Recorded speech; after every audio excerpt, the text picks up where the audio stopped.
Tonight on the Fanatic Forum, we're going to delve into the dark side of wrestling by talking about the dark side of the ring. And to do that, my Junior Fanatic's going to be joining me, and we're going to talk about all that and a whole lot more right after this.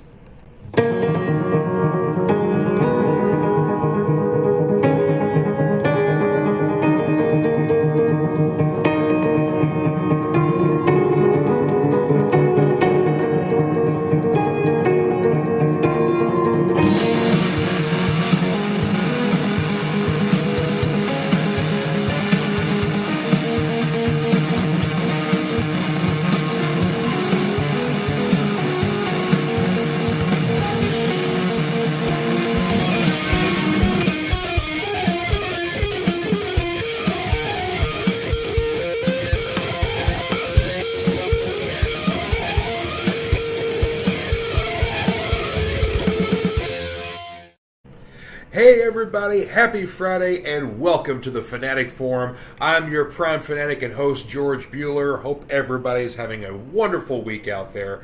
Of course, we've got some beautiful weather thing. We were finally in the throes of summer, not officially just yet according to the calendar, but as far as I'm concerned, here in the Kentuckiana area, we are, and that's glorious. So, love it, love it, love it. Well, hey, if you guys have never tuned in the Fanatic Forum before, thank you very much for tuning in.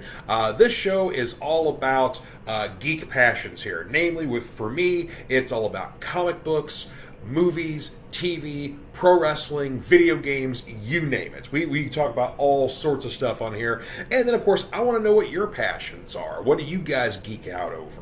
Because we've had all sorts of other things on here as well. So that's what's fun about Fanatic Forum here, is everybody's welcome to the table here, and we all get to geek out here.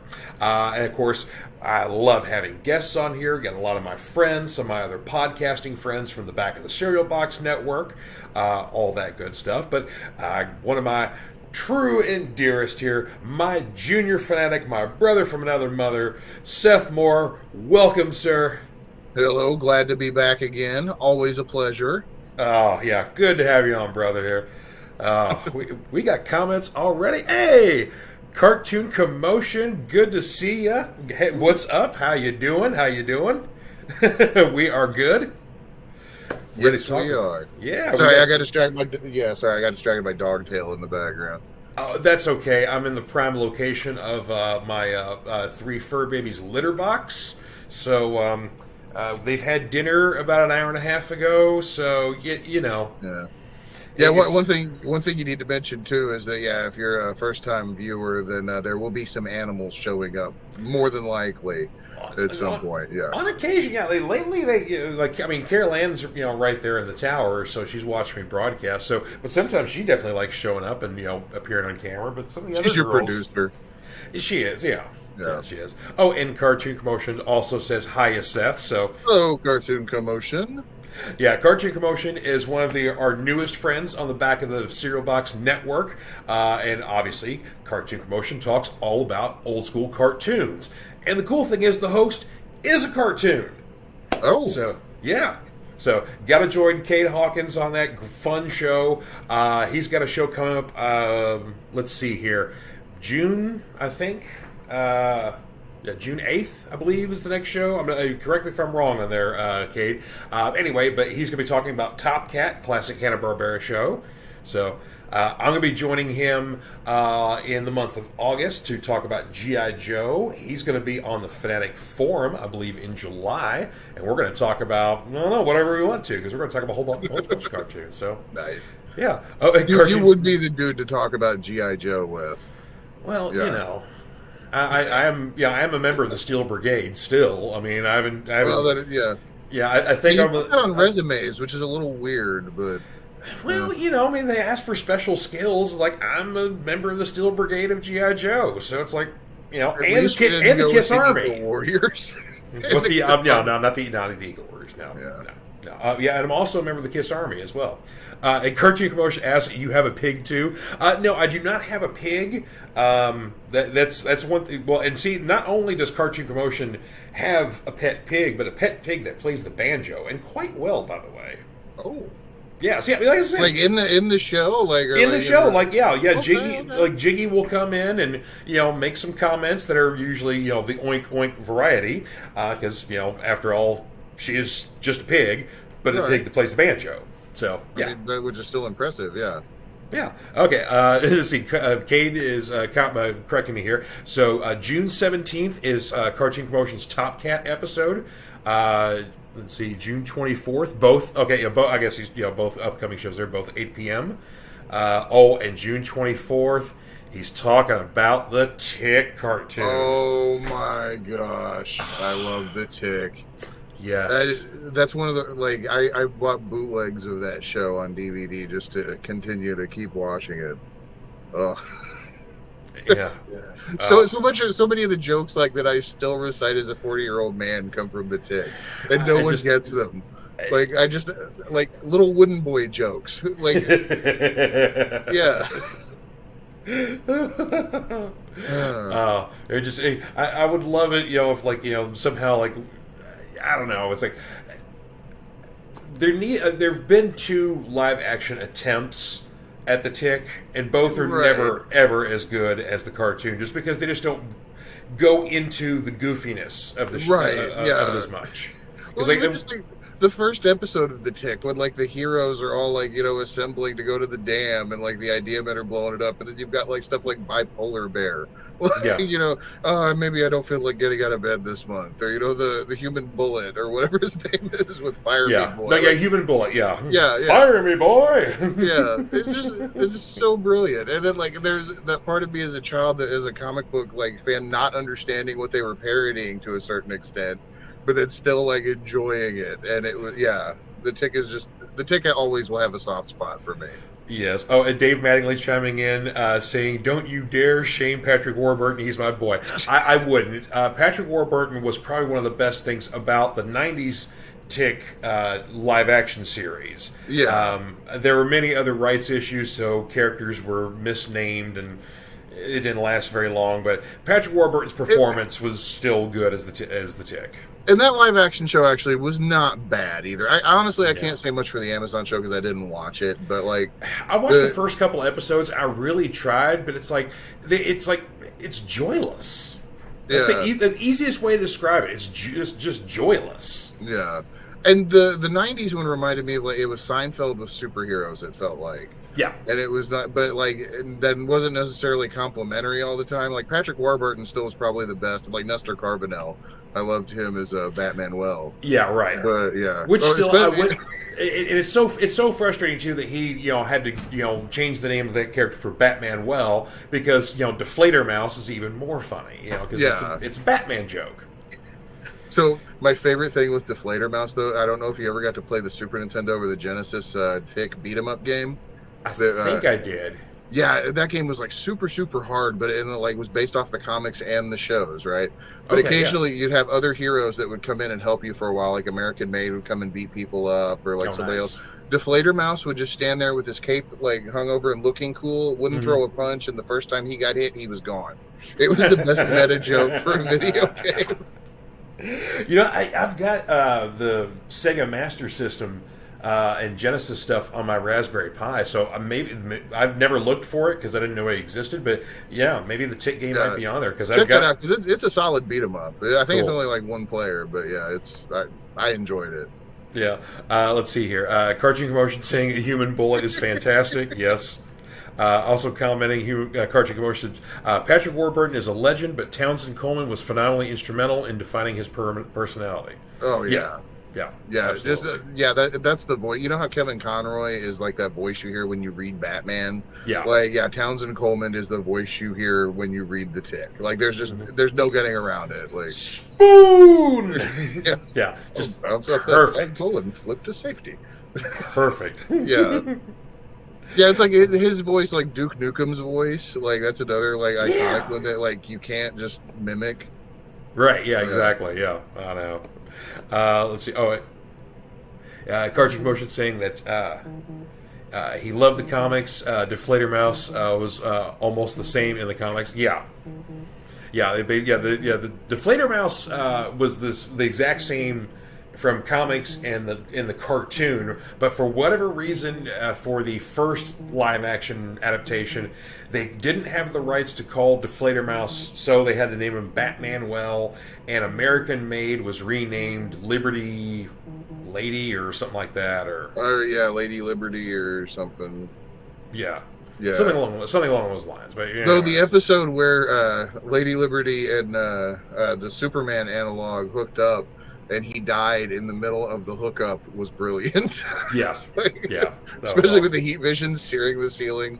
That was like some like Garth Ennis The Boys or the Pro stuff before that was. Dave Mangley, correct me. Captain Liberty. Liberty. Yeah. Captain. Thank you, Dave. Yeah. And Dave had a question here asking if I ever got to see the Tick on stage when the Alley Theater did it. Oh, no, I did not. There's an on-stage... There was a stage production of the Tick.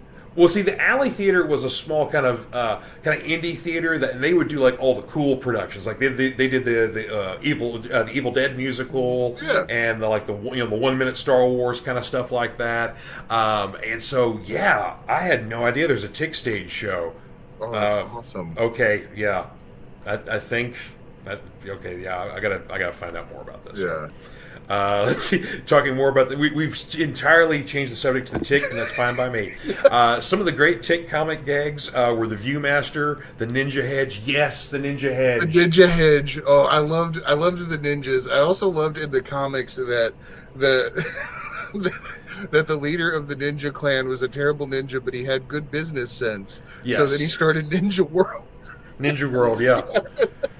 And I love too, like all the Indiana Jones jokes. Is like throw us the whip, we'll throw you the idol. Snicker, snicker. Yeah, all that kind of stuff. But yeah, for those who didn't know, in the original Tick comics, the Tick was originally kind of like a spoof on like the Daredevil and Elektra stuff that Frank Miller was doing, and there's a whole lot of ninja stuff going on. Well, like each issue was more of a parody, because remember the first two issues were more like that was where it was the Superman parody. That's true. Where he was just driving Superman up a wall, or not Superman, but whoever it was. Yeah, it was supposed to be him. Yeah, but he was driving great. Yeah, but yeah. So anyway, so you're definitely parodying all these different superhero styles. Well, anyway, so they're parodying the Frank Miller Daredevil run, and so they're fighting all these ninjas. Well, the ninjas are not very good at being ninjas, and so their idea of camouflaging is like, oh, we're gonna be as like hedges and stuff like that. But it's like they're just holding like a simple twig with like a couple of leaves on it, and so you got this decked out ninja with his gear and all the gi and the mask, and they're like holding a twig.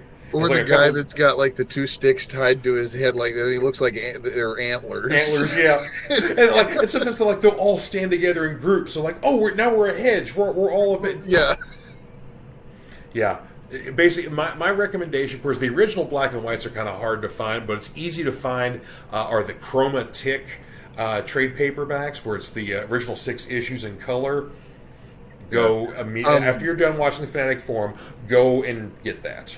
Actually, I know you can, if you go to the New England Comics website, you can actually order them directly from there, because they've got the full trades. They're currently back in print. I don't know how many they got left, obviously, but yeah, it's like $35 or $40 for 12 issues. But I mean, that book is huge for the originals, and yeah, totally worth it. Absolutely. Cartoon Commotion Comics saying, Seth, the Kevin Conroy Batman statement makes us friends by default. There you go. Thank you. We are men of great taste. Yes, indeed. The superhero's name that the Tick was driving nuts was Immorto. Oh, okay. All right. Yeah, and Elektra became Oedipus. Yep, I remember that. Yeah.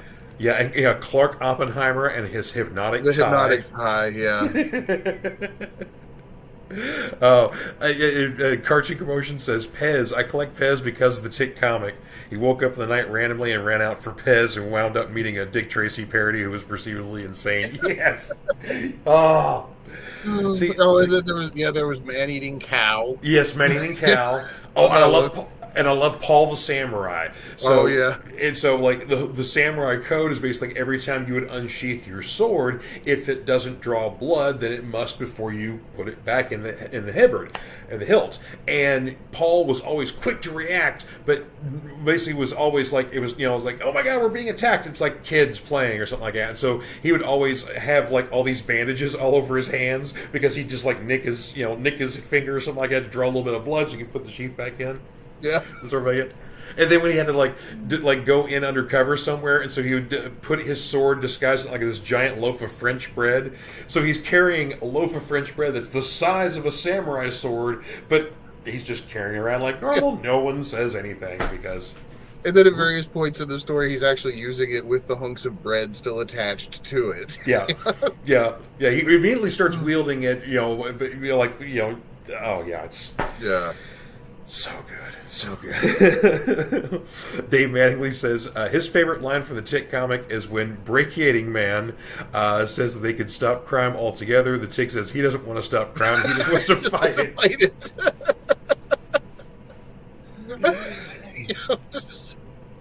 And I love too that the original Tick comics. Tick quotes Double Indemnity, and it's one of his favorite lines from a movie. It's like one of Fred McMurdy's lines, "Sure as 10 dimes will buy you $1" or something like that. It's like that's one of his favorite lines from a movie. And it's like you're quoting Double Indemnity. It's like I think my favorite line from the Tick is the episode whenever the people in the apartment move up, or the evil alien guy, the blob, is in the apartment. Yeah. And his name's Thrakazog. And Tick keeps intentionally mispronouncing it. Laxative log? Thrakazog. Susan. Yeah. Just going to Susan. Oh, yeah. Oh, and Cartoon Commotion is saying, George, aren't you joining Back of the Cereal Box and I for a show on Mr. T and Chuck Norris on June 10th? Yes, as a matter of fact, I was going to get to that, so thank you for that, Cartoon Commotion. I'm going to be doing a little bit of crossover hosting on the June 10th episode of Back of the Cereal Box. Their Saturday morning at 9 a.m. Eastern. We're going to be talking about Mr. T versus Chuck Norris and the Karate Commandos. Which was a better cartoon? Which was your favorite? Did you even know either one of these shows existed? Because I don't blame you on the Chuck Norris one, but Mr. T was a big hit. That was a big show. I knew of the toys. I never knew of these shows. I didn't watch these shows while they were on the air. But I had the Chuck Norris action figure. I do know that. Oh yeah.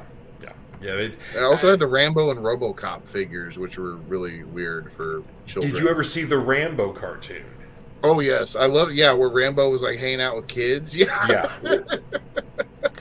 Yeah.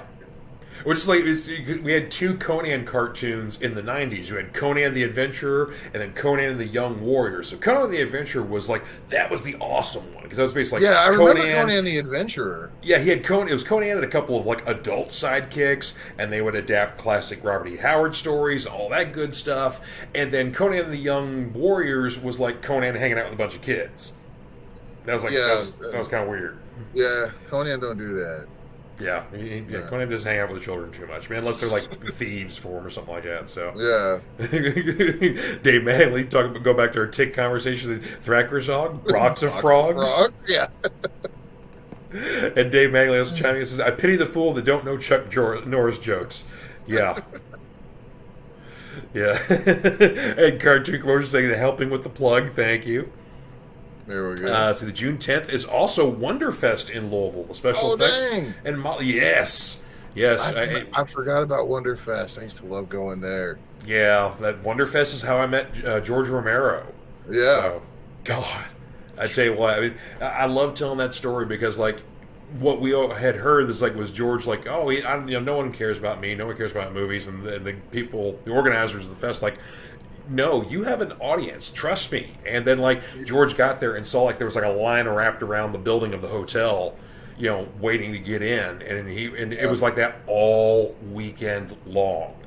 And he talked to everybody. He spent time with you. He signed stuff for you. And these were the days before everybody started charging for stuff. So yeah, because I remember that because it was a big. I remember I didn't go obviously, but it was I remember hearing it was the stuff of legend, especially around Wild and Woolly Video for years. Yeah, because I had my Dawn and Day of the Dead VHSs, and he signed both of those, and then Tom Savini was also at the show, so Savini signed both those as well. I got a picture. I've even posted on my Facebook too before. I got a picture of me and of a young me, probably I don't even was I 19, 20, something like that. I can't remember. It was a while back, but but yeah, I got to meet George, and it was wonderful. Yeah. My buddy Jay Sorrells has a Night of the Living Dead lobby poster, and he's had this thing signed by numerous cast members. I think he got like all the principal cast members, and a lot of them before they passed. Some crew members, producer John Russo, and so like there was like 3 people he was missing, and Romero was one of them. So I was like, Jay was ahead of me in line, and so I was watching him, watching George, look at this poster like, oh my God, you got this one. Oh, you talk to this person and everything like that. And then George, of course, having a place of honor, got to sign the poster. Right. So like, nice. That was wonderful. Yeah. So. Yeah, I remember Bart telling me one year Greg Nicotero was there, and he got his Japanese Army of Darkness laser disc signed for him. They called it Captain Supermarket in Japan. That's right. I forgot about that. Greg actually, I think, was like there for he did a couple of years. And it was weird because it was that spot before, like you said, when before people started charging for conventions and Because usually he was the guest of honor anyway, because basically all the horror stuff and all the Evil Dead stuff he would had done. But this was like before Walking Dead. Now he's a superstar. Yeah. Yeah. Let's see. Cartoon Promotions said that he knew of the shows, not the toys. So the Mr. T show never had any toys, but Chuck Norris, the Karate Commandos. Yeah. Yes, sir. They even had a comic book too. They did. Was it DC that did it? I think it was DC, because I wanted to say that it was DC with their weird 80s line, Well, DC and Marvel kind of split up some of the toys. Like, if it was a Hasbro toy, then Marvel had it. So, like, the G.I. Joe, Air Raiders, Visionaries, those all were Marvel toys. Yeah. But then, like, the Remco stuff, somehow DC was in on that. So, like, the Centurions, the Karate Commandos, that was DC stuff. So, of course, Marvel had Crystar, so and I loved Crystar. The comic was all over the place, but the toys were awesome. I just remember looking I wasn't even thrilled with the toys on that one. It was just kind of like, give me the bug ones. The Sectars. Those were awesome too. Those are cool. The Crystar toys. I mean, my family were regular Kmart shoppers, and since Remco toys were exclusive to Kmart, so like they had like a lot of the wrestling figures there, and of course they had all the entire line of Crystar stuff that was widely stocked because no one was buying it. I was very happy because I'm like, oh. Yeah, I was totally there. I'm like, yes, I can get the whole line in one setting. Thank you very much. So, and I think like I had a birthday or something coming up, and I got the castle for my birthday. So I mean, I was jazzed, man. Hey, that's all that matters. Yeah. So, damn, I think Rambo Bright. Oh yeah, talking about the Rambo cartoon. See, David says, years ago, Bruce Campbell signed a chainsaw blade for me twice. Once as Ash and once as Bruce. That's sweet. Yeah. Yes. Oh, and of course, Dave bringing up the Mr. T had a breakfast cereal. Yes, he did. It was delicious. Pee-wee ate some in the Big Adventure. Yes, actually, he did. Mr. Breakfast technically had some cereal too. It was Pee-wee and Mr. Breakfast. Yeah. Now, one time Brian and I were at the Peddler's Mall over in Clarksville, and we were about to buy a box of 30-year-old Mr. T cereal, and we were going to eat it and film it, and it would have been like this this was before YouTube. Like, we would have made millions if we would have done it. Like, all these ideas that are... Go watch live food poisoning. No, and the thing is, though, it's like we were going to film, like, people, like, reactions, like, what do you think is going to happen? Which we got from, like, reactions from, like, you might just have a stomach ache to you will probably die. Like, there was just, like, all through the spectrum of possibilities. Sadly, we never did it. Mainly, I think, because the cereal was, like, $25. Oh, my God. Yeah. That would be classic. Well, hey, I got some new swag I got to show you guys here. Of course, you got to see this earlier in the week when we were watching wrestling. But when I went to Creative Overflow, bought all kinds of cool art here. So my buddy Scarecrow, Jeremy Ryan, bought a couple of prints from him. This is a page from a coloring book he did. Actually, here, bring myself up full here. There we go.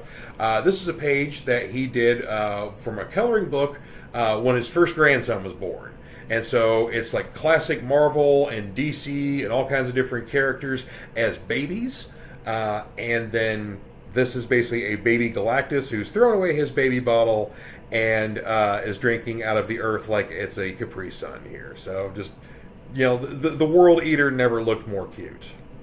That one is awesome. I like that. It's precious. Yeah, so he did a whole coloring book of these, so you can get that on through his. I don't.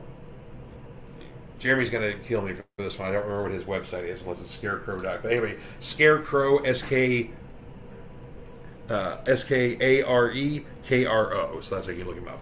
Of course, I got one of his color prints here. Freakazoid, one of my favorite cartoons of all time. That's such a great print. Cartoon. And this is kind of what Jeremy's or Scarecrow's art looks like. So it's anybody who's a fan of Scotty Young, you need to know Scarecrow here if you don't already. So follow him on Facebook and other social media platforms and buy his stuff. He does a lot of conventions in the Louisville and Kentucky, Southern Indiana, Ohio, all kinds of areas.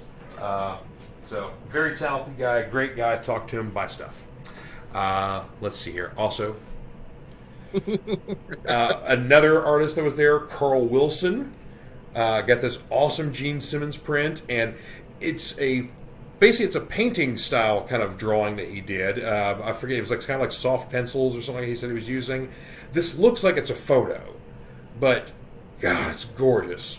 It looks to me like those old, you remember the Warren Vampirella covers, the way they would do those, in that style, I think especially with the way the blood pops. And is it Ken Kesey? Was that who that artist was? Yeah. Of course, he did the Destroyer cover for Kiss, so kind of nice little parallel there. But yeah. But apparently, Carl did say that he was planning on doing the other three members of the original lineup in the styles. The moment you do an Ace Frehley, I'm there. So, but yeah, so here I'll put Carl's.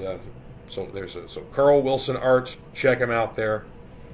And then it's lots of local art there. And then of course they did have comics and comic artists and writers there. So my new friend Charles D. Moissan, I got some spooky comics from him. The Haunting of Bachelor's Grove. Got a couple issues of that. Another one there. Great old-fashioned spooky comics here. Book Blood Feast. We were talking about this book at lunch, and I just was very intrigued by it, so I had to buy that one too. Kind of like is that based off the movie? No, this is a different kind of Blood Feast. More along the lines of a Revolutionary War era cannibals. Okay. Yeah, kind of like a bit of a secret society sort of thing, I think. So I haven't got to read them just yet, so we'll get to it. And then Whispers from the Void, kind of an anthology book there. So all kinds of cool stuff. And then also made another friend there, Les Garner, and got his book Apocalypse Girl, which is kind of a post-apocalyptic action kind of stuff here. So yeah. So I initially kind of looked at it, I was like, oh, it kind of reminds me of a Vampirella kind of book, and then I looked through it a little bit. I was like, oh, no, this actually looks better than that. So, there's content. It's not just yeah, it's not just a skin book. There's actual story. Right, yeah. So I dig that. Let's see. Oh, can't forget this. Resurrection Toys. They had a table there. The designer is in Mexico,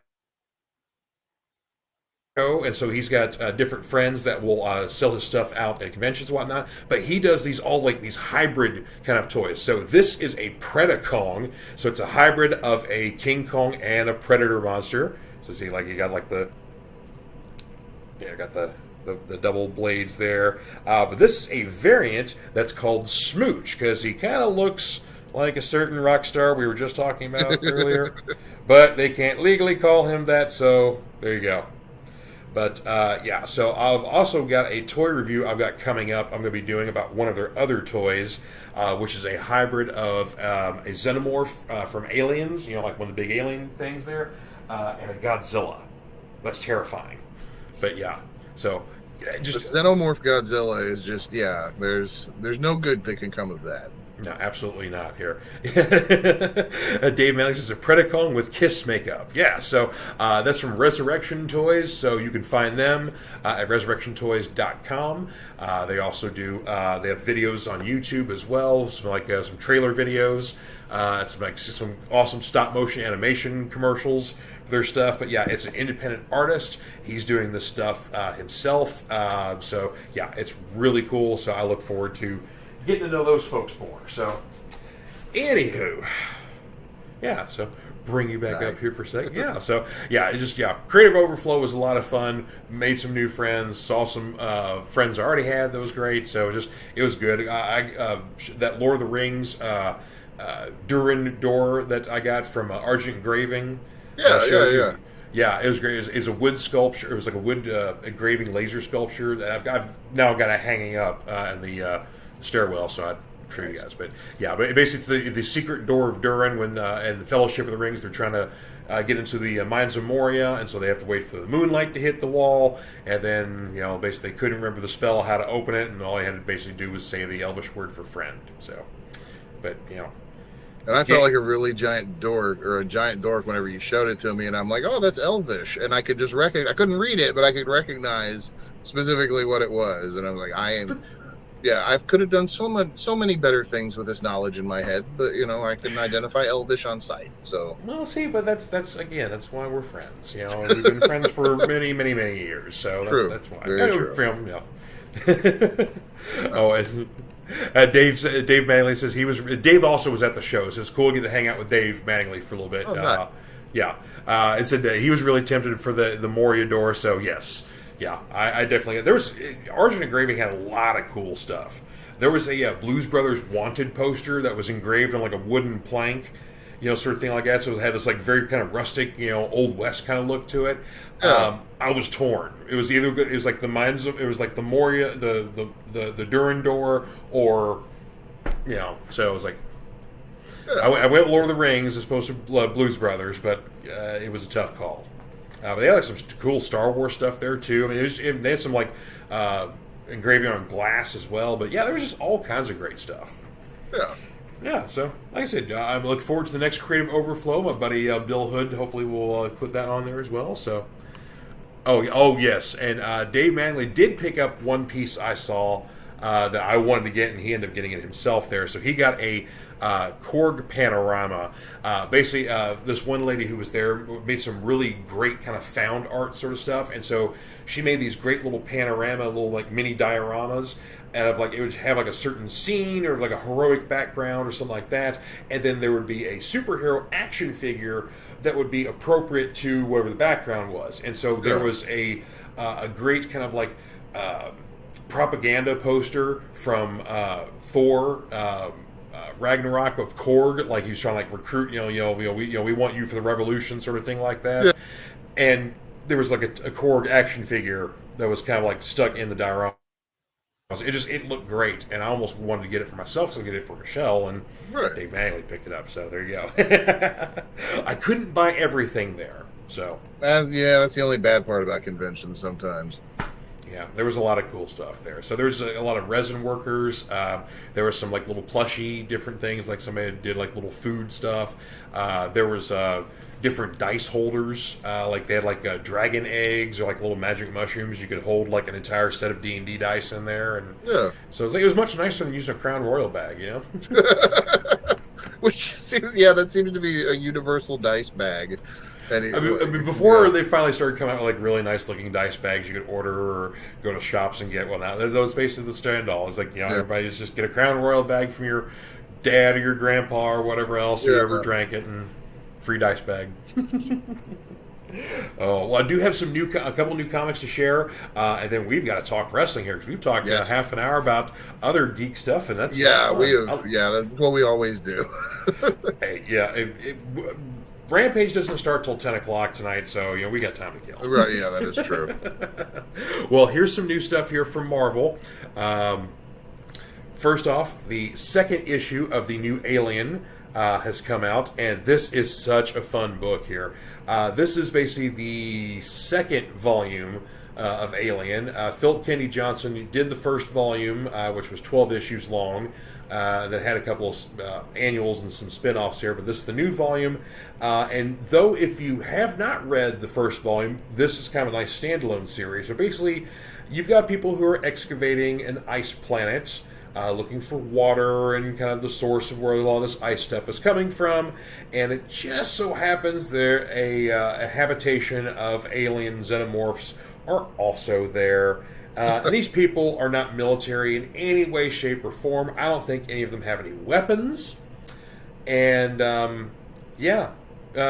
if there is a better setup for the word foobar, I don't know what it is, but this would be it. Yeah. So 2 issues into this new one. Declan Shalvey and Andrea Baracado, or Baracode. Gosh, I'm butchering this poor person's name here. Anyway, Declan Shalvey's the writer on there. He's awesome. So, and I get 2 infamous Marvel books this week here. They got a guy doing double controversy here. First and foremost, Amazing Spider-Man number 26 here. We got a panel of people here. They're big, principal Spider-Man characters have been popping up during this run recently, and one of them will die. The answer, folks, is Ms. Marvel. Right up here. There you go. And next month, she comes back. Well, here's the thing. It's basically, they did this whole kind of fake out sort of thing because they've been kind of pointing, telegraphing the whole way that Mary Jane was going to die. And they're kind of leading up to that because Mary Jane and Peter have been having problems. Right. And Mary Jane was in an alternate universe for a time that was different than ours, so she had enough time to basically kind of make a surrogate family where she found this dude, and they also rescued some kids. So she kind of had her own ready-made family, got attached to them, and by the time Peter got to her, she'd been there for like a decade, and for him it had only been like a couple of days. So, oh dang, yeah. So there's kind of all this weird stuff going on, but yeah, basically, so this villain had come back into our world here, and basically his whole thing was he was trying to kill Mary Jane to kind of complete some sort of curse cycle that would end the world and whatever else. And basically, Kamala saved us all by using her abilities to disguise herself to look like Mary Jane, and he ended up killing Kamala instead of Mary Jane. So Kamala is dead. But the speculation is that, of course, she's got a movie coming out in November, so they got to bring her back in some way, shape, or form. So the speculation that's going on in the X-Men is that they're having, they have been having this device where they can basically resurrect themselves if they happen to get killed. Then Mr. Sinister had been foiling, kind of meddling in that, and so they're canceled that sort of thing. So now they're not resurrecting themselves, but apparently there's a way that they might be able to resurrect Kamala, and when she does, they're going to retcon her, basically her powers, where she'll kind of be a little closer to how she is in the MCU, where she will be a mutant and not an Inhuman. So, okay. And this is all speculation, but there you go. Right. Anywho, the next big controversial issue, Punisher number 12, the final issue of the Jason Aaron, Jesus Says run here, which has been amazing. This has been basically the Punisher has been in, throws with the Hand, the evil undead ninja clan, where they've been basically working for him, or he's been working for them, whichever way you want to look at it.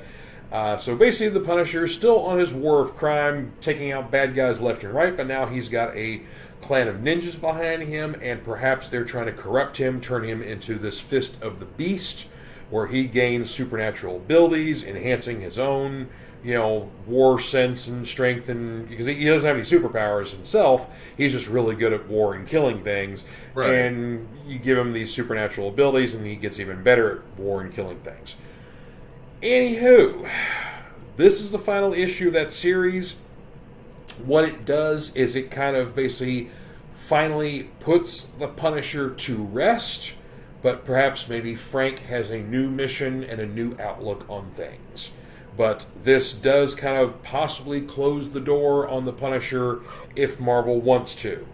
Because, of course, there's a lot of controversy around the Punisher and the usage of the Punisher logo by law enforcement, military, white supremacy groups.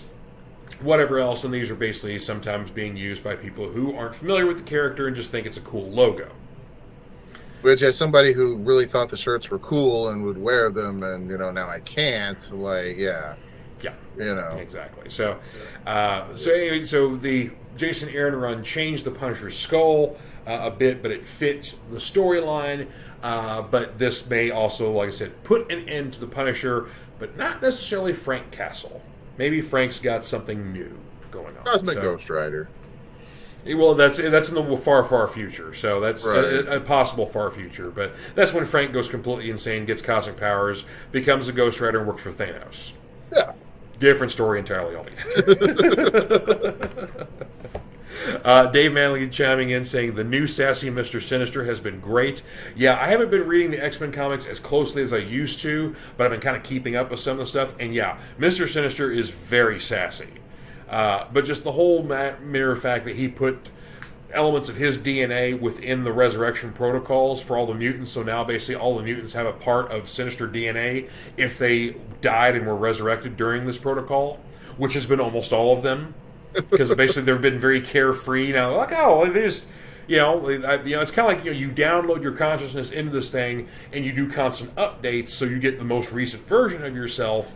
And so basically, if you die, you upload yourself today, you die tomorrow, then boom, there you go. Yeah. Yeah, it's a mess. Yeah. Oh, and Dave Manley saying, yes, even Moon Knight got to psychoanalyze Frank Castle during this storyline. So if you're getting a super therapist, get the craziest one. Yeah. Wow. Yeah. Moon Knight is a matter in a bag of owls. So yeah, it's. Yeah. So when you're getting psychoanalyzed by a guy who has multiple personalities. Yeah, that's that's something. A couple of independents we want to talk, because I didn't have any DC books this week. It was this is the 5th Wednesday of the month, so it was a light week already, and I didn't have any DC titles. So I just had Marvel independents. Anyway, so a couple of my independent titles here. From Image Comics, the second issue of World Tree. This is a cyberpunk thriller by James Tynion IV. It is fascinating. It is absolutely so good. It is definitely 100% not safe for work and not safe for children. There is heavy gore. There is violence and nudity in this book because, one of the main antagonists is some kind of crazy hit woman, and she prefers to not wear clothes, even in the midst of slaughter. So, like in the first issue, she takes out an entire police department. And I'm not being facetious when I say she takes out an entire police department, and she was nude as the day she was born. Except for all the tattoos she has. She probably wasn't born with all those. But anyway, she's all kinds of naked and killing everything. And it's not like, I don't think she's like a Terminator cyborg or something like that, but we don't know entirely if she's human. We assume so, but anyway. Right. I don't want to give away too much more than I already have, but yeah. If you're looking for a good cyberpunk thriller, check out World Tree. Check that one. From Vault Comics and their Nightfall imprint for their horror stuff. Door to Door, Night by Night. This is the sixth issue of the book here. Great kind of Christine homage to the I was going to say, I really dig that cover. Especially giving it the creases for the old movie poster style. Yeah, I love that. Yeah. You would like this book, being a fan of the Supernatural TV show. This is basically if they made a comic book of all the hunters that weren't the Winchesters. Oh. Because basically, what is that? This is a group of people who all kind of had various, bad times in their lives, maybe some substance abuse, maybe they're alcoholics, maybe they've had some trouble personally or professionally or whatever else. And eventually they all kind of get caught in this ragtag group of people who basically go around and sell, if you would, go to Sears and get a family photo package, these guys are fundraising for your local fire department, selling these photo packages. So for $10 you can donate to your local fire department, you get a coupon and you get a free picture of the family, and then of course when you get to the thing they try to upsell you on a whole package and make more money. But basically they're just going around trying to raise money for the local fire department of whatever town they're in. And in the first issue, they meet a woman named Maxine, and Maxine has another agenda while she's out selling stuff for these people.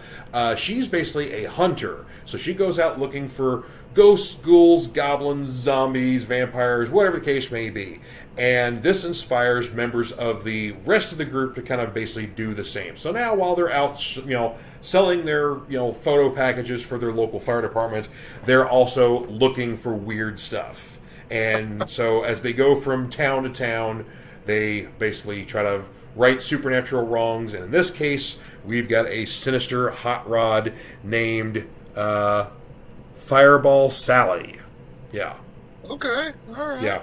So this is the 6th issue. So I think we have all 6 issues. I'll get you the first couple, see what you think. But I think you'll like it. Okay. If you got all 6 of them, just grab all 6 of them. Screw it. All right. Cool. Yeah. Cool. Yeah. Do that World Tree book too, because that sounded pretty cool. Oh yes. Cool. Okay. Yeah. The funny thing about World Tree was the first issue when it came out, there was a misprint on the cover, like they used too much blacks, like part of the cover was blacked out and it shouldn't have been. And so they basically told comic shops to, destroy all of these, and we're going to do another printing, but unfortunately it's going to be a week later. So we were supposed to, destroy all those copies. Maybe one found their way into my personal collection. Well, if another could maybe, but anyway, but then also there was they of course did a later pressing that basically was essentially a second print, but it was properly done and whatever else, and then they've actually done a normal second printing of the first issue. So yeah, I will take care of you, sir. See, appreciate that, brother. See, another benefit of having a best friend who works at a comic book store. So exactly, it is super nice just to be like, hey, can you grab me that one book? And then you're like, oh yeah, sure, yeah. Yeah, that's great, yeah. Well, we're going to take a pause real quick here for our sponsor, Comic Books for Kids. And when we come back, Dark Side of the Ring. We got some stuff to talk about here. So, back in a second. Comic Books for Kids provides comic books to kids in hospitals and cancer centers across the U.S. It's a place where we can all work together to make sure every child has a comic book. 100% of all proceeds go towards the kids. It's about making a difference, and while they're in the hospital, allowing them to fly like a superhero, battle dragons, or rescue teddy bears. We are in every state in the country and now support over 160 hospitals. Every month, we add more. Visit cb4k.org. And we are back, and I've got a graphic up there because we're talking about Dark Side of the Ring. Hey, there we are. Let's get that out there. All right, so Dark Side of the Ring is a series that's done by Vice TV. You can find this streaming on YouTube. You can get it on Hulu, or you can, of course, if you are on cable still, then you tune in Vice TV. Basically what this does is this literally looks into the dark side of wrestling. Sometimes episodes are literally true crime episodes because someone was murdered and there was mysterious circumstances about that. And sometimes these are tragic episodes where basically a wrestler had a high point, low point, and possibly died due to either some sort of medical condition, an accident, whatever tragedies here and there. So usually most episodes don't end well. I love what was the Cornette on the one promo was like, it's never the bright side of the ring, it's always the dark side of the ring. Yeah, exactly, and that's the unfortunate thing is that there's but if you're fans of true crime, this is fascinating because sometimes this is a look at wrestling that if you're not normally a wrestling fan, you've never heard these stories before, or maybe you've heard some rumors about some of this stuff, or hear from other friends who are wrestling fans, whatever the case may be. But yeah, this is just it's a fascinating look into an already fascinating sport just in itself, but then sometimes you get some just great uncovered stories here. Well, I'm looking at the episodes, like I've got them pulled up here, and it's you say true crime, and there are true crime episodes, but most of them are really not. Like the first season's very heavy because you got like season's the killing of Bruiser Brody, the mysterious death of Gorgeous Gino, and then even like the Fabulous Moolah episode. No one died in the Fabulous Moolah episode, but there's some shady stuff going on there. Right. But then like, yeah. I mean, I'd say it's about a 50-50. It is, yeah. Because what I like, in addition to the true crime stuff, they also tell like the really interesting stories about wrestling, like stuff that, like, yeah, you can talk about the angles all you want, like Hogan slamming Andre or like Piper with the coconut, then that's all fun in it. But the stuff outside of it, like the Montreal screw job, like that is a fascinating story. Yeah. Just outside of like you don't even have to watch a bit of the wrestling to get involved into that story. Yeah, and of course, for those who don't know the Montreal screw job, so in the 90s, Bret Hart was the champion in World Wrestling Federation, and they were direct rivals with competing company World Championship Wrestling. Bret was basically in the process of leaving WWF to WCW for essentially more money. WWF tried to meet the number, but WCW was just too much. It was too much. They couldn't do it. So Bret was leaving, but there was some concern that he may take the belt with him as opposed to dropping it to Shawn Michaels, who he was facing in an upcoming match at Survivor Series. And what happened was basically, literally, in this match, we saw Bret getting cheated out of the belt, losing the match, losing the belt, but in a very, very shady way that was not scripted. This was 100% real. This guy was getting literally screwed on live television. Yeah. And it's the wrestling equivalent to the JFK assassination. Yes. Like because there's so many conspiracy theories about like who knew what, like how much did Shawn know, talking about what was it, Hebner? It wasn't Hebner that was the ref. I can't remember who the ref was, but he found out like a few hours beforehand, but then had to lie to Bret. And then there's also this excellent documentary, Wrestling with Shadows, that Bret did while they're filming, like while this is happening, like a documentary crew with unfettered access has is getting this story, and the WWE tried to block it. They even talk about it during the Montreal Screwjob episode of Dark Side. But right. And it's one of those things. Yeah, so many people claim that they were in the room whenever the screw job idea was proposed, that it gets ridiculous. Like I've heard, like, and I don't know who to believe anymore. Obviously, as to who was actually in the room. I think at one point, like, I was identified in the room, and so were you. But yeah. Essentially what we see, of course, like the infamous, Bret spelling out, and he was in front of the hard camera and spelling out the letters WCW. After the match is over, he spits literally in the face of Vince McMahon. It wasn't kind of like no one saw it. Like, no, he got a loogie, and it was gross. But it was like, ew, But backstage, Vince got punched in the face by Bret and knocked him out. Yeah, I mean, it was, there have been, but you're right. This is definitely like the JFK conspiracy of all wrestling conspiracies here. Yeah, it's one to watch, and but like even I guess we can just break down the first season, just a little bit. Totally, while we're on here, but the first episode was the Macho Man Miss Elizabeth relationship, which was made in heaven, which you watch on TV, and it's like they're just everybody loved Miss Elizabeth, and she was just they put her in danger just so that Macho Man would have a reason to go and fight harder or whatever, and then to find out all the crap that they had to put up, like Macho Man was not a good dude to be in a relationship with, it seemed. Well, and of course, he himself admitted later on, he used a lot of cocaine. Right. And so that made him very paranoid. And of course, Elizabeth was popular. She was very pretty, and he worked in the wrestling industry. And basically, relationships are fluid sometimes in the wrestling business because you're on the road so often. You're away from your family, your significant other. So sometimes you hook up with your coworkers. Sometimes you hook up with fans.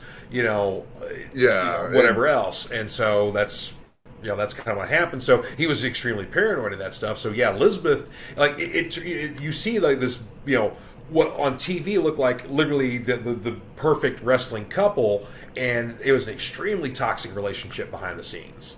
Right. Yeah, but I mean, how they go into that episode. And I think don't they interview Hogan for that one? Oh yeah.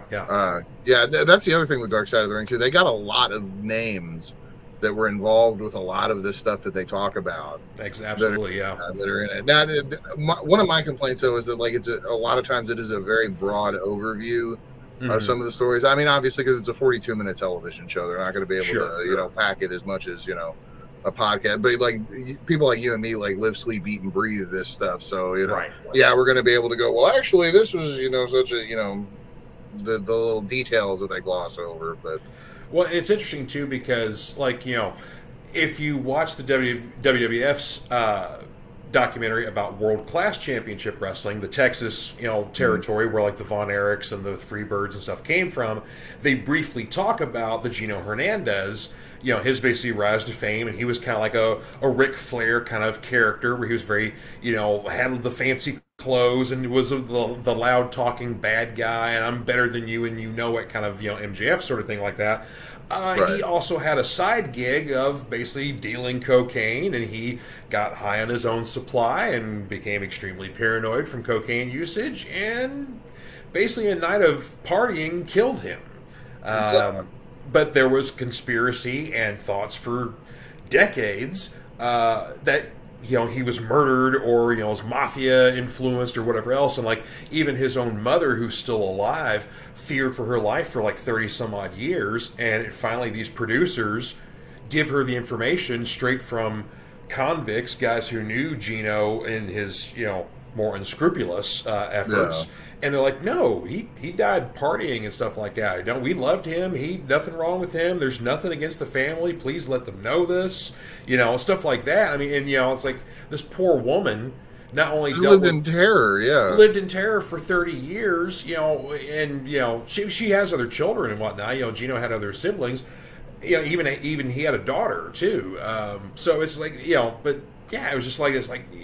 That's kind of one of the benefits of this show sometimes, is that some of the people involved get closure on some of these things. Yeah. A great example is the 2-part episode of Brian Pillman, which was at season 2? Season 3. Season 3, okay. Yeah. Yeah, season 3. So basically, because was that... no, it was the Benoit. It was the Benoit episode. That's what it was. Oh, with talking about David?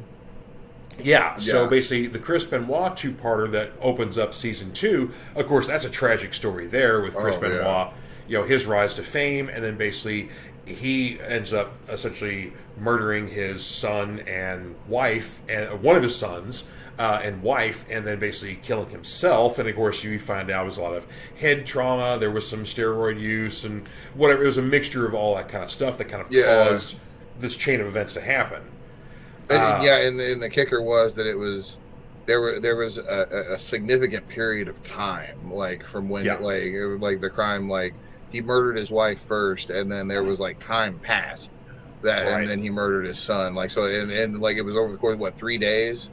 That all this was going on, and that's the big thing is like or something like that. Yeah, what happens in those 3 days? Like because you can say head trauma, you can say all this other stuff, but like there are points when he's lucid and coherent because the stuff he's doing. Like it goes into all of that. But yeah, that's another one of those stories that's just a wrestling story that's just absolutely fascinating. Yeah, it really is. But one of the benefits in the most morbid way, like I almost sound like it's celebrating it, and it's not. But there's all kinds of folks who basically watch like Forensic Files and Dateline and stuff like that, and I mean that's it's the same thing. It's these people are getting murdered or whatever else, but the process of investigation, the process of some of the stuff is fascinating. So yeah, I dig that. But no, one of the benefits, like for the Benoit episodes, that Chris Benoit had an older son, David, who basically he was older, so he wasn't living with Chris and whatever else, and then he was coming from I think Chris's first wife.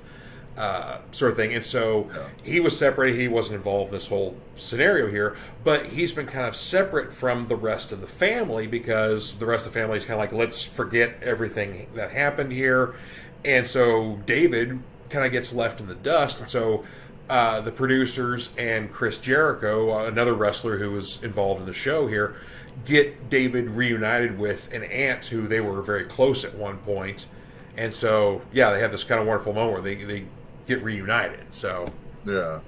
And then David also too got to say his piece, like, because he's got the Benoit name, like, and he looks exactly like his father. Like, there's no getting away from it. And he even got to put into perspective his experience with all this, like, because people constantly talk about his father being a murderer, and it's. And that's the other thing with Chris Benoit too. Like, with wrestling, it's a very difficult separation, because at what point do you separate Chris Benoit, the gifted, talented,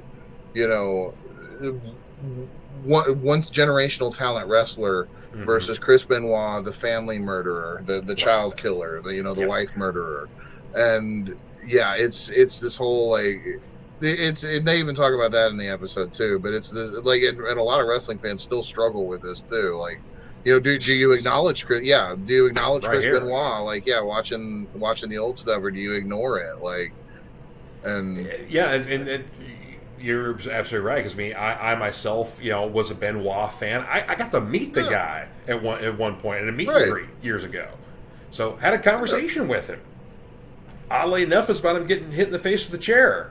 But, because he had a match against Chris Jericho, and if you remember, like, I think it was like a best-of-7 match they were having in WWF, and, like, Chris Benoit is diving out of the ring, and basically, instead of, like, hitting Jericho has a chair and smacks Benoit, like, right at the top of the head. Yeah. And, I mean, you heard, like, it was a bad thought. I was like, dude, like, are you okay? But that was, good. So, you're right, though. It's definitely definitely a kind of a tough road to hoe there for wrestling fans. So, but then, like, the show will then even kind of pivot too, because, like, okay, you got the Chris Benoit, like, that's a bummer episode. Then you got the New Jack episode, like, right after that one, and then, like, okay, so New Jack is not a dude that you want to, like. New Jack's not necessarily a dude that you want to cheer, but New Jack was a dude that you wanted to watch. Yes, like, because another fascinating guy. Yeah. Actually, I played this. It was on YouTube, and I played it at work during lunchtime. This guy's like, one of my other coworkers is like, I'm not a wrestling fan, but I'm a New Jack fan, just from, like, those stuff, like, just the crazy crap that he would do. And, just an ECW standby, and man, what a character! That's one to watch here. One of my favorites from this season is the Herb Abrams story. He was the founder of the very short-lived UWF. I think it was the Universal Wrestling Federation. So this was like the late '80s, early '90s. He tried to bring in a third group that would get, like, all the other WWE or WCW guys that weren't being used by either company, and get all these great names coming in and having some old-fashioned, wrestling sort of thing like that. And the guy was full of hot air, to say the least. It was, the episode's titled "Cocaine and Cowboy Boots." I loved that. Yes, because Herb loved his cowboy boots. He wore them everywhere, even when he was going to the bedroom. That was the only thing he would wear. And another thing, Herb also loved his cocaine. Yeah.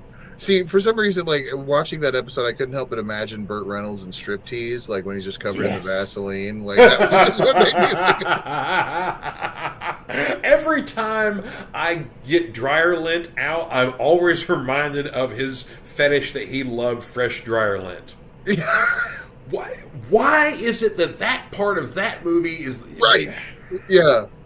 I mean, Demi Moore got naked in that movie, but I'm thinking of Burt Reynolds and his weird dryer lint froze. Right, so, Burt Reynolds is what we go to. Like, why do I do this? But, there you go. Or if it's not that, it's Ving Rhames talking about Meryl Streep stripping in her early career. Right? Yes, that too, But I mean, that wasn't near as... I mean, that's just informative right there. But,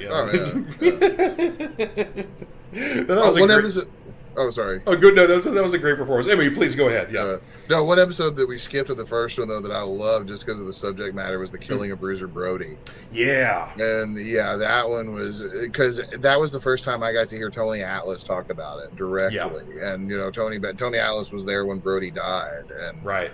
Yeah, like, Brody was one of those dudes. Like, he was my grandfather's favorite. Like, Dusty Rhodes and Bruiser Brody were my two grandfather's two favorite dudes. That's a good pair, man. Oh yeah, and then, like, so Brody dying was like that was a blow to my family, And then especially like all the circumstances surrounding it, with like it being Invader #2, and like they know who did it. That's the thing. Like they know who did it. And it was just like every time somebody talks about Puerto Rico, like I always think of it as that's the place where Bruiser Brody died, and apparently it's a scum hole. Yeah. Except after we saw it at what was the pay-per-view, the WrestleMania Backlash just happened. So yeah, got something on my screen there. Anywho, but yeah, so. Yeah, I mean, I have friends that are Puerto Rican, so I mean, they would tell you something different. It's a great country, but yeah, there have been some shady things in wrestling that have also happened in Puerto Rico too. Yeah. So it's not just the States and Japan and whatever else. Like Puerto Rico's complicit as well. Yeah. Well, speaking of Puerto Rico, even talking about like the newest episode of Dark Side with talking about Chris and Candido and Tammy Sitch. That's right. Yeah, because the new episode just premiered this week for season 4, so now we got a new season starting. Yeah.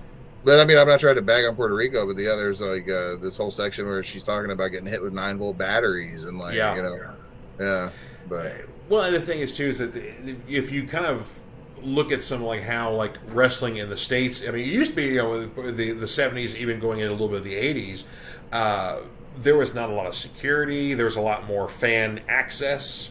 You know, so you could easily reach out and touch someone or hit someone or stab or whatever else. I mean, Jim Cornette talks about he wore a bulletproof vest during his heyday as a bad guy manager. In the 80s. That's still even the same way in Mexico now. Like the first AAA show I ever watched, like Taya Valkyrie comes out, like you see a dude try and go for a handful, and she just drills him, like standing right there on the stairs. Because you got to do what you got to do, like in those situations. But the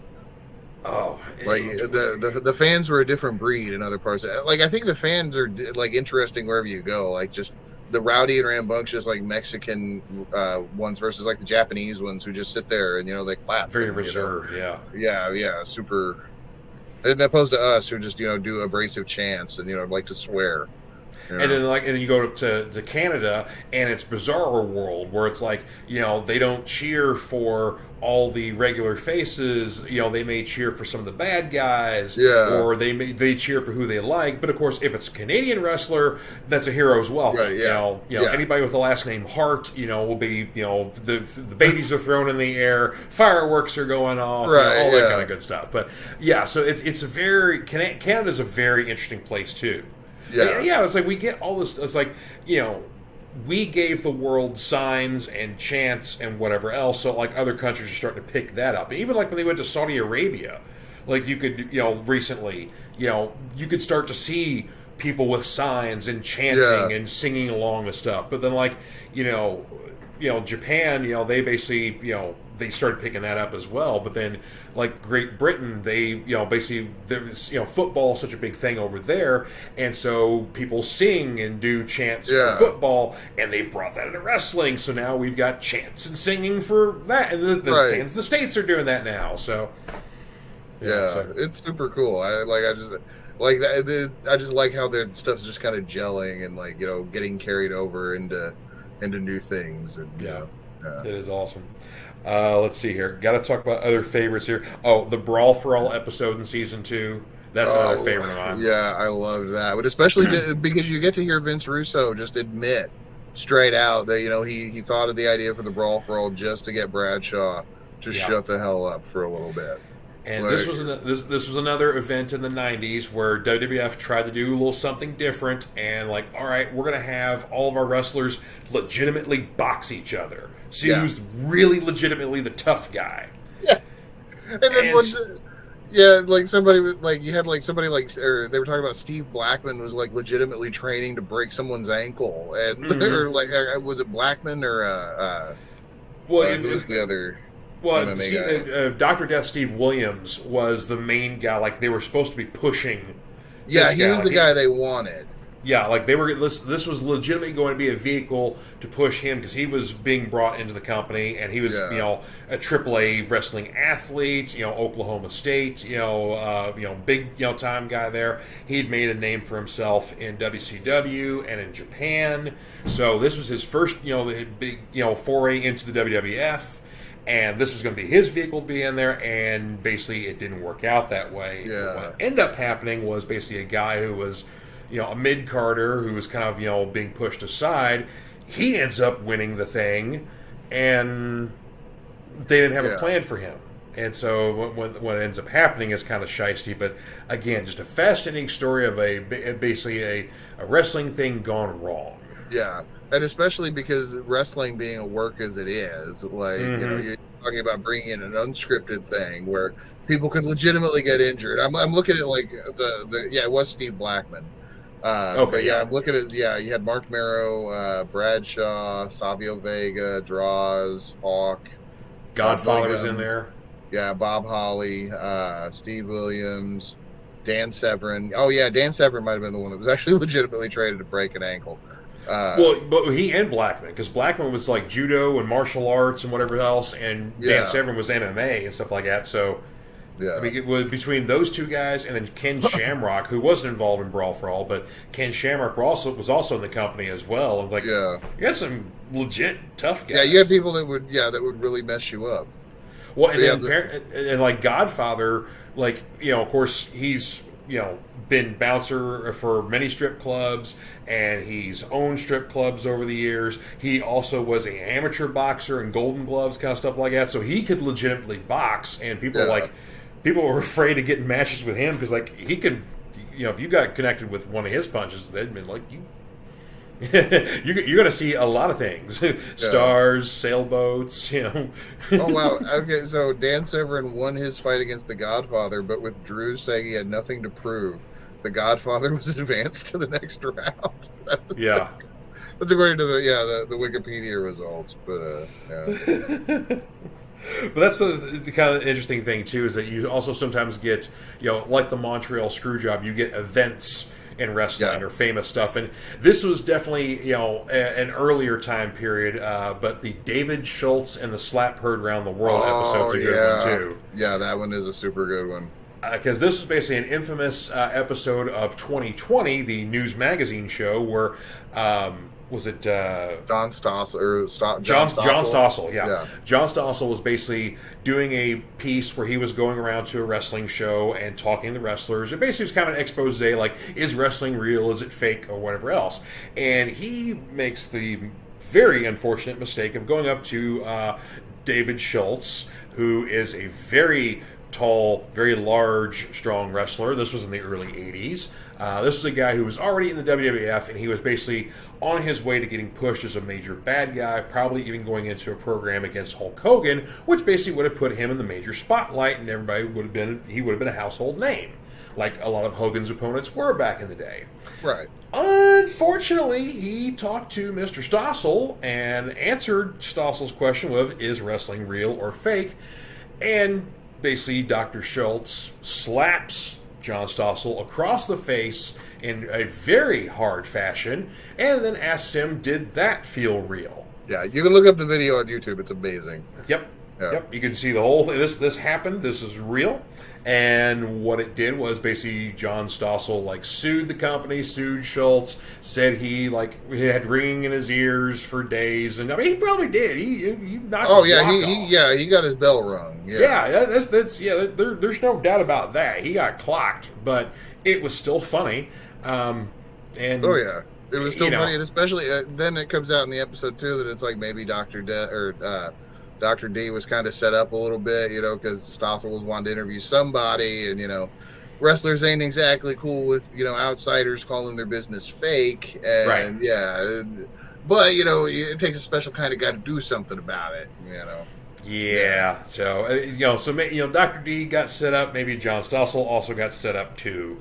But what ended up happening, though, is it really affected Dr. D's career as a wrestler, and it kind of it definitely killed him in the WWF. He wrestled for a few more years after that, but basically he got into doing bail bonds and skip tracing, stuff like that. He would go hunt bail jumpers and stuff like that.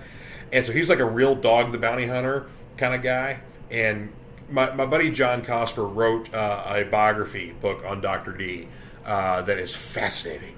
Oh, I need to check that out then. Yes, I like doctors' books. Yeah. Eat, Sleep, Wrestle. Give my buddy John a plug here. EatSleepWrestle.com is the website where you can find that biography and many more on lots of great wrestling stories here. But back to Dark Side here. So Any other favorites from season 2, since we're talking from about season 2? Okay, so like the New Jack one was probably my peak. Mm-hmm. Like now the episode going over Jimmy Snuka and Nancy Argento, like the whole like that was a good episode, a true crime episode. Yep. We already talked about the Herb Abrams one. Man, the last ride of the Road Warriors. The Road Warrior stuff is always super sad to me. Like it is, yeah, it is. And that one, it did give me a little closure though, knowing that Hawk was a little better, like right at the end. Mm-hmm. But just the idea. I mean, they were my tag team growing up. Like, they were just, I loved them to death. And then Owen Hart. That was just, gosh, that was they're hard to watch sometimes. One of the things that's very chilling about the Owen Hart episode, of course, Owen was a beloved wrestler, a beloved family man. This was a good dude who should not have died. But this was an accident. Basically, he was, in an angle where basically his character was kind of rappelling from the ceiling, kind of how like Sting would do it in the 90s, or Shawn Michaels did it for WrestleMania. Logan Paul just did it for this year's WrestleMania. Anywho, so he was basically rappelling down from the rafters, and because he's like a superhero kind of character, and basically the cable, like his harness snapped, and he fell out of the harness, and he fell like 40 feet, I believe, and when he also fell, he hit the ring post. So if he had just fallen, and he would have fallen in the ring, he probably would have lived. But the hitting the ring post is what killed him. But this happened during a pay-per-view. This was live, so it was not caught on television. But for the audience, it was not shown on television. It was not. I mean, the cameras probably did catch something, but no, that is one thing. Like I know that there's like apparently 2 tapes in the WWE vault that are labeled to never release, and one of them apparently was the Tom such and so match that Bret Hart had that made the dude look so much better than what he was. Oh, Ted Arcidi? Or or is that his name? Anyway. But the other one was the Owen Hart tape, because that is a legit tape. But you're never going to see it. Right, yeah. But for the live audience in attendance, it happened right in front of their eyes. Right. It happened right in front of the Jim Ross and Jerry the King Lawler, who were commentating, and they had to basically kill time live on air while Owen's dying in the ring. Yeah. So it's just a tragic happening, a tragic accident, but you get into a lot of the investigation. Of course, his wife, Diana, who's a doctor, and she's been, exploring this stuff and, suing the company, had a foundation that honors Owen, but she's, always, wanted more answers and whatnot. What's most chilling is she gets up in the arena where Owen died and in the scaffolding area and basically makes the walk he walked. Before he, gets lowered down the harness. So she made that final walk that he did, kind of seeing what he went through and his experience and stuff like that. And that's probably one of the most chilling parts of the entire series. What got me was when she was talking about the hook that was holding him, because that was another thing too. Like they had originally gone with the company that had done Sting's rappelling. Yeah, they were professional. They were Hollywood stuff, so they knew what they were doing. Yeah, they knew what they were doing, but at the last minute, somebody else had decided to cut costs and switch the professional rigging with this. The carabiner was just super flimsy and what was it, 25 pounds of pressure that it collapsed under. Yeah, it was something ridiculously low that that it was a guarantee at that point that the harness that they end up the team they used was a lower rent team, and the harness they used was meant for a much lighter person. Almost like they probably could have held a child, but not a full grown adult, let alone a full grown adult who was peak athleticism, probably close to over 250 pounds at least, sort of thing like that, and it was just, it was just a horrible situation. But those are some of the interesting stories, but also they could be a little chilling too. But going into season 3, of course, there's a lot of you get a lot of episodes in season 3 that are kind of we get some, interesting stories, some biographies on wrestlers like, the Dynamite Kid. We get a very interesting Ultimate Warrior biography that's right. A complete warts and all. We talk about this at the top of the show here, where we talk to Warrior's first wife, who was with him during his heyday when he won the World Championship, stuff like that. And in other WWF produced documentaries, we never even see this woman. Right, we just see Dana. Yeah, we just see Dana, his wife when he passed, who's running his foundation, all that stuff. So just some interesting stuff there. We get kind of the tragic story of Chris Kanyon. Oh man, that one was a tough one, especially because they got Matt and Nick Jackson talking about that, and about Brian Cage talking about it, and Kanyon struggled with being like an openly gay wrestler, and trying to hide it at first, and all the stuff with James. Gosh, I know who you're talking about. The Sinister Minister. The Sinister Minister. Him, like him talking about Kanyon and like dealing with all the stuff that he did, and like Kanyon pulling a gun on him, like that was, So, and the thing is, because Kanyon was such a very talented wrestler, innovative too. I mean, a lot of what wrestlers are doing today is stuff that he kind of, founded. Basically just very innovative kind of movement stuff. It looks like you're making it up as you go along. Especially for a dude his size too. Right. Yeah. Yeah.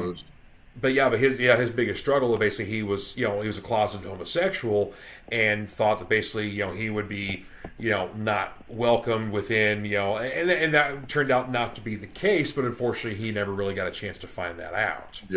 But then of course you get one of the most infamous episodes of Dark Side of the Ring in season 3 that basically personally affected careers going today, and that's the Plane Ride from Hell episode. Oh yeah. Man, the Plane Ride from Hell, that's one of those that's another one of those wrestling stories that you like, that it's become the stuff of legend. And basically what had happened was like this group of wrestlers, they were stuck on an airplane at an airport in, I think, was it London or was it it was a European tour that WWF was doing. It was European, but wherever they were, it doesn't matter. Like, wrestlers were on a plane that wasn't going anywhere, and they brought 3 carts of alcohol.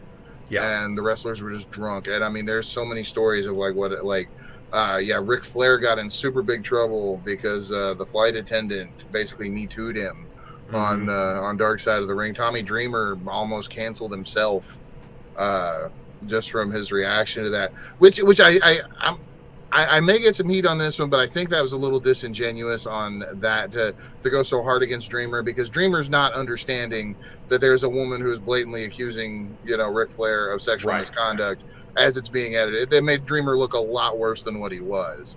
And, I think it's like, Dreamer said some stuff that, maybe, I think in hindsight, like, he probably regrets, but I don't think that, if he knew Ric Flair the way that I'm understanding that he knew Ric Flair, he's going to defend his friend, yes. Yeah. But it's like that's stuff that he may not necessarily. It's a whole thing. But they were definitely one-sided comments, and maybe if he knew the other half of the story here from the stewardess's perspective, what she went through and what she felt, then maybe he would choose his words a little bit better. So But you're right. Yeah, the show was that episode was not favorable to him and his comments, and it affected him briefly. Like, I mean, Ric Flair lost some sponsorships over this episode. Tommy got suspended by the company he was working for, but he's right back. To where he is. So now, one thing that I noticed was very interesting about that episode, that it took me a second watch to realize, I don't even think they actually even mentioned that Dustin Rhodes was on that flight and the stuff that he did. Yeah, basically he was on there. There was some talk early on in the episode about Dustin, because I'm trying to think. It was whenever he was married to Terry. Yeah, she was on, and Dustin got. Now this was when Dustin was also super hardcore strung out too. Like he was, he was battling all of his addictions. But he got on the PA system and tried to serenade Terry, and like it was. Yeah, they talk about that part. Yeah. Yeah, and apparently, like, some of the stuff that there was a bunch of like Ric Flair level stuff that he did on that flight that they did not discuss on there. There was probably so much because I know they wanted to get to what the stuff with Flair, because basically Flair is essentially walking around nude, only wearing one of his classic Ric Flair robes, right? Yeah. And basically doing tricks with his member. There was also the scuffle between Kurt Hennig and Brock Lesnar that almost got everybody killed because Kurt Hennig had slammed Brock Lesnar up against the safety door, like the door everybody exits, like if in case of emergency sort of thing like that. Yeah, they slammed up against the door, and you could start to hear the seal coming out. So they almost killed everybody on the whole plane with that. Yeah, there was X-Pac cutting off Michael Heyman's ponytail. That was a big thing. Yeah, basically it's they had a European tour, and the tour was going well, and I believe they were coming home, I believe is what it was. Yeah. But there was a layover they had where basically they were essentially sitting in the plane, sitting on a tarmac for hours where they couldn't do anything, and they didn't want to deplane them or all that kind of stuff. They just kept them on this private plane. And so, like you said, they kept bringing in alcohol, carts, and basically it was just one after the other. So basically by the time they got back in the air, they were on their fourth cart. Yeah. And again, this was just a private plane that had the pilot, the staff, and the wrestlers on there. Yeah.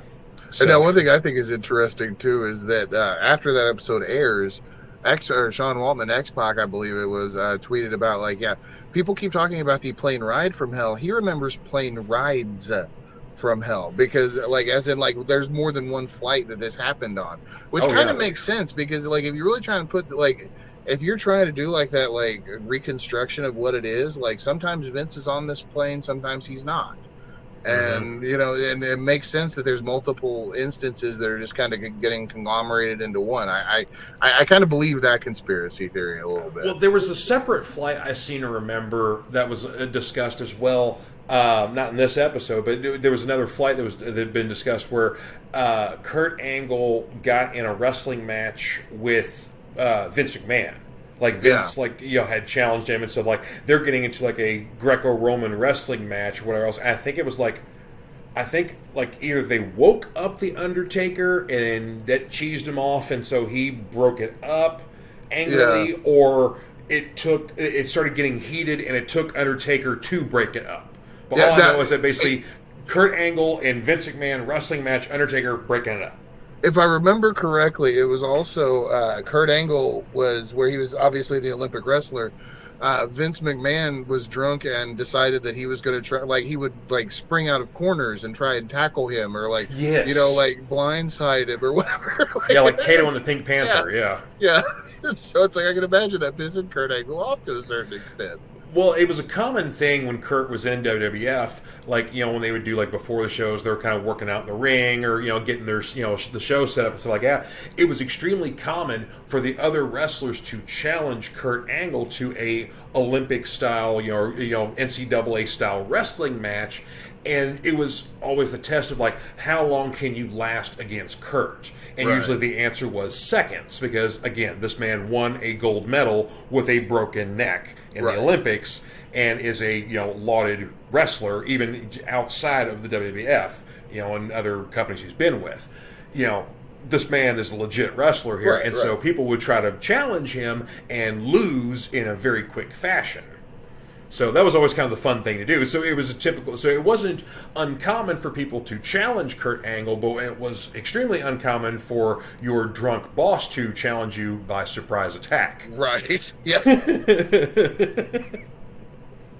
Oh, and of course we get another infamous Vince McMahon episode rounding out this season because we get the steroid trials. Yeah, the steroid trials. That was a heavy episode too. Yeah, that's a very interesting one there because of course you get a lot of people talking about their testimony they had to give, and of course you get the infamous thing there that's kind of drove the wedge between Hulk Hogan and Vince McMahon because Hulk had to testify against Vince. Right.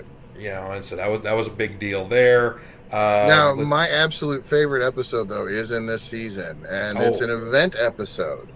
It was the Collision in Korea episode. that talks about yes. WCW going to North Korea and performing a wrestling event. And it was that was my favorite episode just because it was so bizarre with all the stuff going on. Like you had Too Cold Scorpio, and Hawk about to kill each other. You had like Muhammad Ali was on this trip with them, and Antonio Inoki. With Antonio Inoki, and them just like all the stuff that they had to do because my favorite part is when Bischoff talks about going for a run. And, a pre-dawn jog in Pyongyang, North Korea. Yeah, and he said that he's just running down the street, and then as the sun comes up, there's all these people like that just start to come out of their houses, and they're just absolutely terrified because they've never they think that the Americans are invading. Like they've never seen a white dude run. It's been just Yeah, I mean he's just in a jogging suit, but it's like what.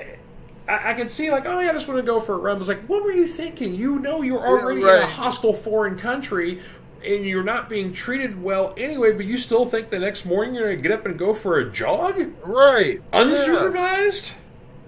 But then them talking about once they actually got to the event and the crowd just having no idea what they were watching.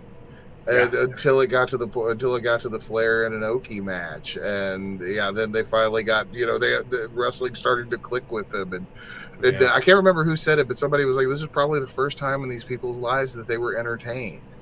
And, I think so. I think maybe Scott Norton may have said that. Yeah. I think it was Scott Norton. Yeah. I watched that episode again last night. I reviewed some of my favorites in here, but I had to watch Collision of Korea again. Oh yeah.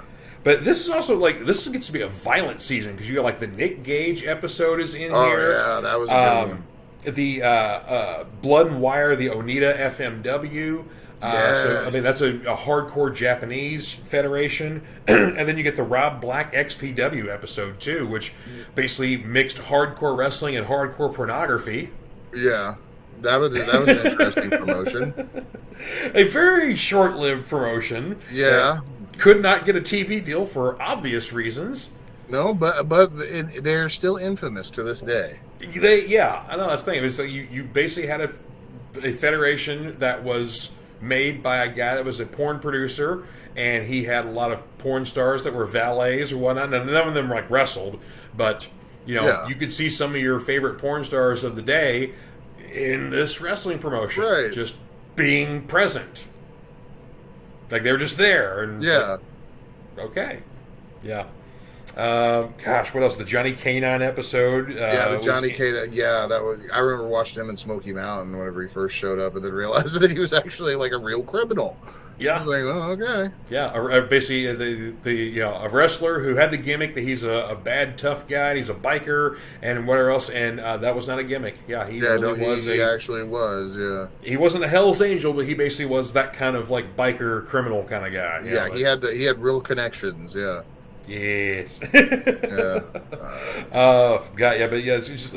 That's what's just so great about this show is you get such interesting. I mean, even if you're not a wrestling fan, the stories themselves are just fascinating. Yeah, and they're put together really well. Yeah, very well done.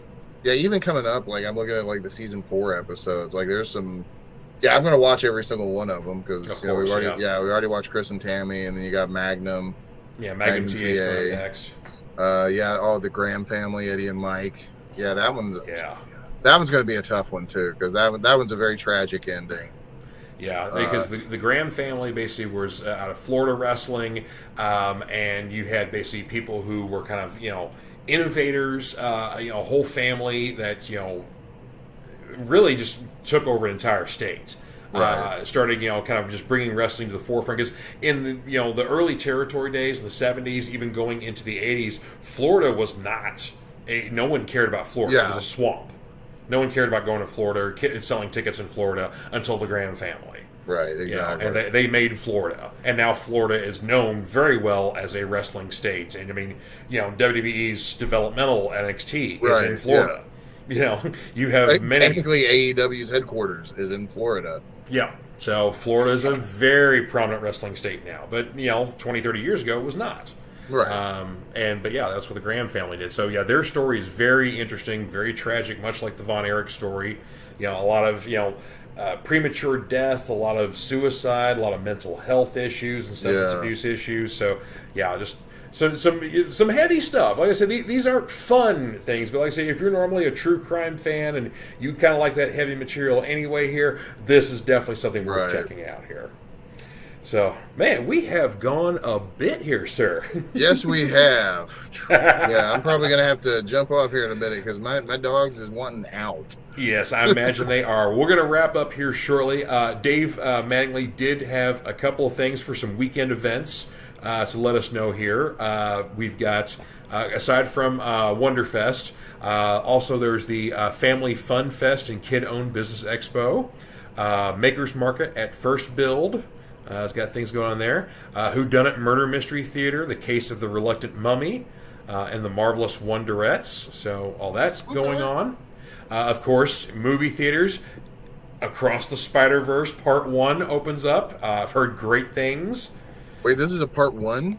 Yes, this is a Part 1. Originally, it was going to be... I did not know that. Yeah, I think the first trailer initially when it came out last year said that, and then they did a second trailer, and all of a sudden it has a Part 1, and I was like, ooh. Yeah. So, oh, wow. Yeah, so hearing great things on that one there. So, yeah, all kinds of good stuff. So, well, I'm going to take care of some business here, but I'm going to let you go so you can go let them puppies out. So, all right. Thank you, brother. I appreciate you being on once again. Always a pleasure. Always a good time to talk some geeky stuff and wrestling episodes. Amen, sir. And of course, we're going to be commenting with each other via text message if we can stay up until 10 o'clock to watch Rampage. So. Yeah, that's the kicker. So I'm about to go get dinner myself. So yeah, I'll figure. Yeah, let's see if I can manage to stay awake. We shall see. So love you, brother. We'll see you soon, man. Love you too. Oh, thanks again. Yeah, man. Well, thank you guys very much for checking out Fanatic Forum here. We appreciate that. Of course, I do want to give a little business here because this is a part of the Cereal Box Network here. We do have a full, all-encompassing website, cerealboxnetwork.com. You can find all our shows within the Cereal Box Network. Back of the Cereal Box, Cryptid Crunch, Ice Cream Queens, Cosplay Cafe, Comic Books The New Class, Cartoon Commotion, of course Fanatic Forum, all sorts of stuff there. And also, since this is an independent podcast here, we get support from our sponsors that we do have and viewers like you. So we want to thank all of our Cereal Box super friends, Kate Hawkins, Eli Cash, Cindy Coop, Sharice Collins, and Dave Mattingly. So thank you guys very much. If you would like to contribute to the Cereal Box Network, go to buymeacoffee.com/cerealboxpod. You can contribute to the whole Cereal Box Network, or if you just want to contribute to your favorite show, you can just say that in the notes. Say you want to contribute to Fanatic Forum, or Ice Cream Queens, or Cosplay Cafe, whatever the case may be. So we thank you in advance for that one as well. So anywho, so I think we've got everything wrapped up that we can this week. So thank you guys, and I will see you guys next time on the Fanatic Forum. Hope you all have a wonderful weekend. Bye-bye.